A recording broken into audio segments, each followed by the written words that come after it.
जय श्री कृष्ण। आप सभी का हमारे YouTube चैनल पर स्वागत है। आशा है कि आप सब स्वस्थ होंगे। आज हम आपके लिए लेकर आए हैं पूर्णिमा की व्रत कथा। व्रत कथा आरंभ करने से पहले हम इसके नियम जान लें। व्रत की शुरुआत पूर्णिमा के दिन सूर्योदय से पूर्व उठकर स्नान करें, शुद्ध वस्त्र धारण करें। इस दिन भगवान का ध्यान करते हुए श्री विष्णु जी, शिव तथा माता लक्ष्मी की पूजा करें। कुछ लोग इस दिन चंद्रमा की पूजा करते हैं, जो बहुत लाभकारी है। पूजा में फूल, दीप, अक्षत, चंदन, फल और मिठाइयाँ अर्पित करें। इस दिन पूरा दिन फलाहार कर उपवास करें। इस दिन विशेष रूप से धार्मिक ग्रंथों का पठन करें, भजन कीर्तन में भाग लें। इस दिन मन को एकाग्र करें और किसी प्रकार के पाप कर्म से दूर रहें। तो चलिए शुरू करते हैं पूर्णमासी व्रत कथा। द्वापर युग में एक समय की बात है कि यशोदा जी ने कृष्ण से कहा, हे श्री कृष्ण, तुम सारे संसार के पालन करता, संहार करता हो। आज कोई ऐसा व्रत मुझसे कहो जिसको करने से मृत्यु लोक में स्त्रियों को विधवा होने का भय न रहे तथा यह व्रत सभी मनुष्यों की सभी मनोकामनाएं पूर्ण करने वाला हो। इस पर भगवान श्री कृष्ण कहने लगे, हे माता, तुमने अति सुंदर प्रश्न किया है। मैं तुमसे आज से ही व्रत को सविस्तार कहता हूँ। जो सौभाग्य की प्राप्ति के लिए स्त्रियां 32 पूर्णमासी का व्रत करना चाहिए। इस व्रत को करने से स्त्रियों को सौभाग्य संपत्ति मिलती है और यह व्रत अचल सौभाग्य देने वाला और भगवान शिव के प्रति मनुष्य मात्र की भक्ति को बढ़ाने वाला है। यशोदा जी कहने लगी, हे श्री कृष्ण, सर्वप्रथम इस व्रत को मृत्युलोक में किसने किया और इस विषय में विस्तार पूर्वक मुझसे कहो। श्री कृष्ण जी कहने लगे कि इस भूमंडल पर एक अत्यंत प्रसिद्ध राजा चंद्रहास से पालित अनेक प्रकार के रत्नों से परिपूर्ण कातिका नाम की एक नगरी थी। वहां पर धनेश्वर नाम का एक ब्राह्मण था। वह उसकी स्त्री अति सुशीला रूपवती थी। दोनों ही उस नगरी में बड़े प्रेम के साथ रहते थे।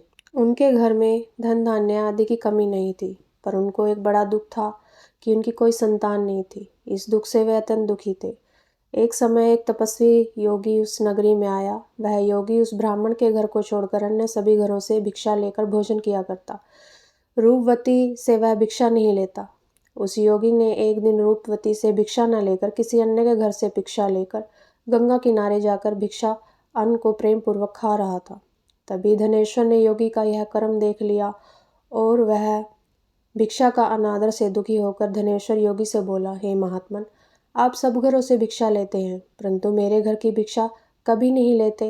इसका क्या कारण है? योगी ने कहा, हे महात्मन, मैं निसंतान के घर से भिक्षा नहीं लेता, क्योंकि निसंतान के घर का अन्न पतित होता है और उसका अन्न खाने से पाप लगता है, इसलिए मैं तुम्हारे घर से भिक्षा नहीं लेता। धनेश्वर यह बात सुनकर अपने मन में दुखी हुआ और हाथ जोड़कर योगी के पैरों पर गिर पड़ा तथा आर्त भाव से कहने लगा, हे महाराज, यदि ऐसा है तो आप मुझे पुत्र प्राप्ति का उपाय बताएं। आप सर्वज्ञ हैं, मुझ पर अवश्य कृपा करें। धन की मेरे घर में कोई कमी नहीं, परंतु मैं पुत्र न होने के कारण अत्यंत दुखी हूँ। आप मेरे इस दुख का कारण निवारण करने।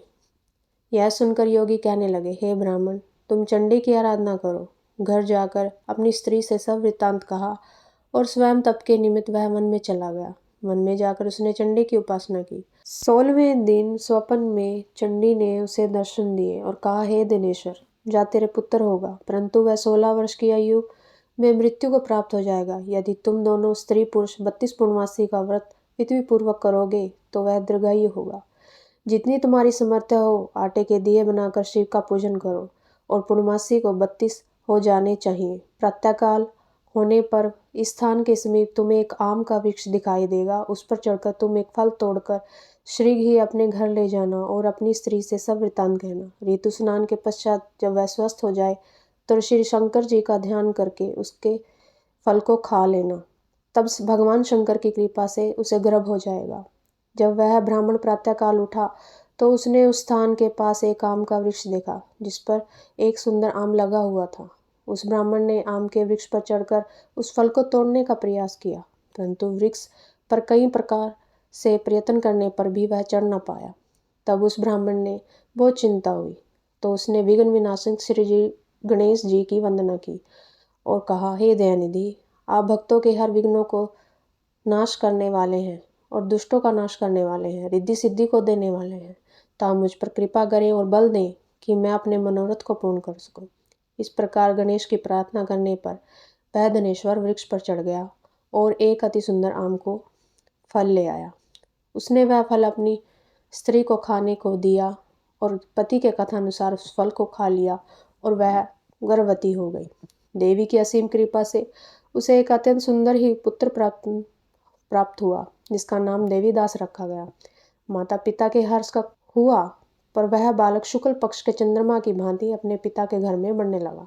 भवानी की कृपा से वह बालक बहुत ही सुंदर और सुशील था, विद्या में पढ़ने में निपुण था। दुर्गा जी की आज्ञा अनुसार उसकी माता ने 32 पूर्णमासी का व्रत रखने प्रारंभ किए, जिससे उसकी पुत्र बड़ी आयु वाला हो। 16 वर्ष लगते ही देवीदास के पिता को बड़ी चिंता हो गई कि उनके पुत्र को इस वर्ष मृत्यु न हो जाए। इसलिए उन्होंने अपने मन में विचार किया कि यदि वह दुर्घटना उनके सामने होगी तो वह कैसे सहन करेंगे। इसलिए उन्होंने देवीदास के मामा को बुलाया और कहा कि हमारी इच्छा है कि देवीदास 1 वर्ष तक काशी में जाकर विद्या अध्ययन करे। उसको अकेला भी नहीं छोड़ना चाहिए, इसलिए साथ में तुम चले जाओ और 1 वर्ष के पश्चात वापस लौट आना। जब शिक्षा का सब प्रबंध हो गया तो माता पिता ने काशी जाने के लिए देवीदास को एक घोड़े पर बिठाकर उसके मामा के साथ भेज दिया। किंतु यह बात उसके मामा और किसी और को नहीं कही। धनेश्वर ने सपत्नी अपने पुत्र की मंगल कामना तथा दीर्घायु के लिए भगवती दुर्गा की आराधना की और पूर्णमासी का व्रत करना आरंभ कर दिया। इस प्रकार 32 पूर्णमासी का व्रत पूरा किया। कुछ समय पश्चात वे दोनों मामा भांजे मार्ग में रात्रि बिताने के लिए एक ग्राम में ठहरे। उस दिन उस गांव में एक ब्राह्मण अत्यंत सुंदरी सुशीला विदुषी और गुणवती कन्या का विवाह हुआ था। जिस धर्मशाला के अंदर वे वर और बारात ठहरी हुई थी, उसी धर्मशाला में देवीदास और उसके मामा भी ठहरे थे। संयोगवश कन्या को तेल आदि चढ़ाकर मंडप आदि में कृत्य किया गया। लगन के समय वर को धनुर्वाद हुआ और अस्तु वर के पिता ने अपने कुटुंबियों का परामर्श लेकर निश्चय किया कि देवीदास को मेरे पुत्र जैसा सुंदर है, इसके साथ ही उसका लगन कार्य करा दूंगा। बाद में विवाह अन्य कार्य मेरे बेटे के साथ हो जाएंगे। ऐसा सोचकर देवीदास के मामा को जाकर बोला कि तुम थोड़ी देर के लिए अपने भांजे को हमें दे दो, जिससे विवाह के लगन सब कृत्य सुचारू रूप से हो सके। उसके मामा कहने लगे कि जो मधुपर्वक आदि कन्यादान के समय मिलेगा तो वह तुम्हें मुझे देना पड़ेगा। मेरा भांजा इस बारात का दूल्हा बन जाएगा।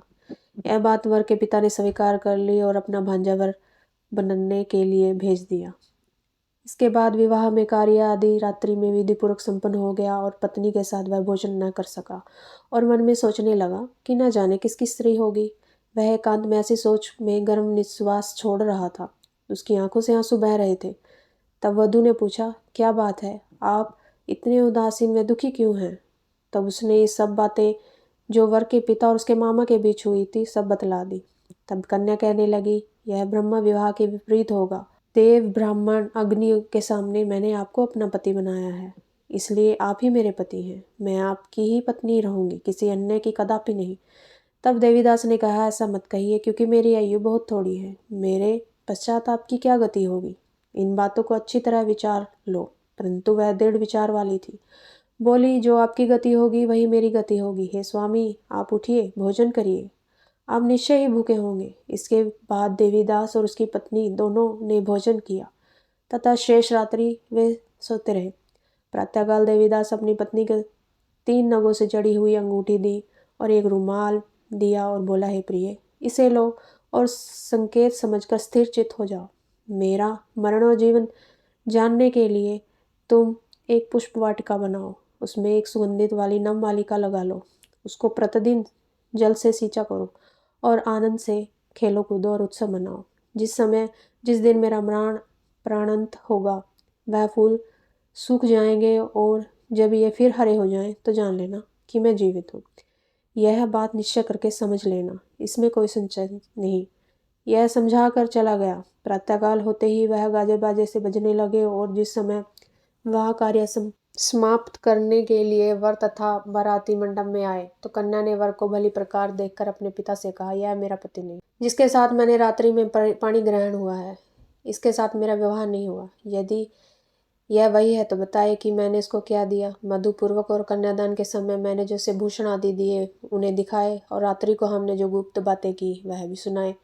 पिता ने उसके कथानुसार वर से बुलाया। कन्या की यह सब बातें सुनकर वह कहने लगा कि मुझे कुछ नहीं जानता। इसके पश्चात लज्जित होकर अपना समूह लेकर चला गया। बरात अपमानित होकर अपने घर लौट आई। भगवान श्री कृष्ण बोले, हे माता।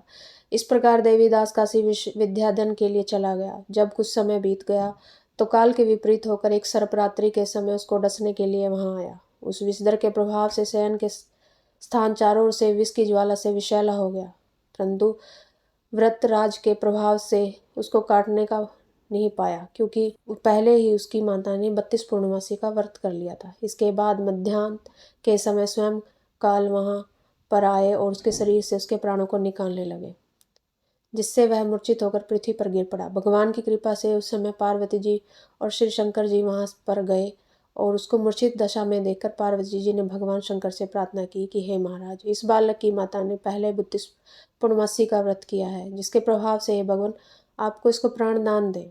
भवानी के कहने पर भक्तवत्सल भगवान श्री शिव जी ने उनको प्राण दान दिए। इस व्रत के प्रभाव से काल को भी पीछे हटना पड़ा और देवीदास स्वस्थ होकर बैठ गया। उधर उसकी स्त्री उसके काल की प्रतीक्षा करती रही। जब उसने देखा कि उस पुष्प वाटिका में पत्र पुष्प कुछ भी नहीं रहे तो उसको अत्यंत आश्चर्य हुआ, और वो वैसे ही हरी भरी हो गई जैसे वह जान गई कि उसका पति जीवित है। यह देखकर वह प्रसन्न हुई और मन में अपने पिता से कहने लगी, पिताजी मेरे पति जीवित हैं, आपको उनको ढूंढिए।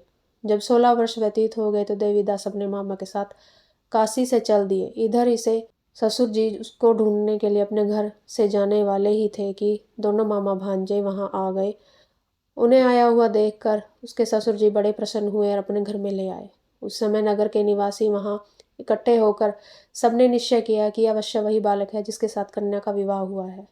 उस बालक को जब कन्या ने देखा तो पहचान लिया, कहा यही मेरे पति हैं। तत्परांत सभी कहने लगे कि भला हो। यह हो गया और सब नगर निवासी आनंद मनाया। कुछ दिन बाद देवीदास और उसकी पत्नी के साथ उसके ससुर जी ने घर के बहुत उपहार आदि दिए और घर के लिए प्रस्थान किया। जब वह अपने गांव के निकट पहुंचा तो कई लोगों ने उसको देखकर उसके माता पिता को पहले ही जाकर खबर दे दी कि तुम्हारा पुत्र देवीदास अपनी पत्नी और मामा के सहित आ रहा है। ऐसा समाचार सुनकर पहले ही उन्होंने विश्वास ही नहीं हुआ, किंतु जब और लोगों ने भी आकर बताया तो वे समर्थन किया और उन्होंने बड़ा ही आश्चर्य हुआ।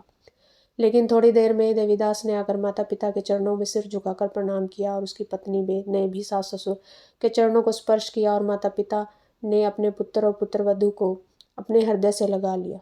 दोनों की आंखों में आंसू और प्रेमाश्रु से भर गई। अपने पुत्र और पुत्रवधू को अपनी खुशी में धनेश्वर ने बड़ा भारी उत्सव किया। ब्राह्मणों को बहुत सा दान दक्षिणा दिया। श्री कृष्ण जी कहने लगे, इस प्रकार धनेश्वर ने 32 पूर्णमासियों के व्रत के प्रभाव से पुत्रवान हो गया। जो स्त्रियां इस व्रत को करती हैं वे जन्म जन्मांतर के वैधव्य का दुख नहीं भोगती और सदैव सौभाग्यवती रहती हैं। यह मेरा वचन है, इसमें कोई संदेह नहीं। यह व्रत पुत्र पौत्र को देने वाला, संपूर्ण मनोकामना को पूर्ण करने वाला, और 32 पूर्णिमा के व्रत करने से व्रती की सब इच्छाएं भगवान शिव की कृपा से पूर्ण हो जाती हैं। सभी प्रेम से बोलो, जय शिव शंकर, जय भोलेनाथ, जय श्री कृष्ण।